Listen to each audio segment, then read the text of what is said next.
Regardless of the application, following a routine preventative maintenance schedule will help assure trouble-free performance and long life from your pump. Maintenance on your Gorman-Rupp equipment can be performed with common hand tools. The first step in any maintenance procedure is to review and follow all safety guidelines. Follow the instructions on all tags, labels, and decals attached to the pump. Prior to opening or servicing a pump, familiarize yourself with the owner's manual for your pump make and model. You can obtain a copy of your pump's manual by scanning the QR code on the pump or going to grpumps.com and typing in the pump's serial number. Before performing maintenance, always disconnect or lock out the power source to ensure the pump remains inoperative.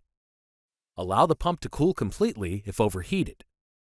Check the temperature before opening any covers, plates, or plugs. Close the suction and discharge valves to isolate all hydraulic pressure from the pump. Vent the pump slowly and cautiously, and then drain the pump. Use only genuine Gorman-Rupp replacement parts when performing maintenance on your pump.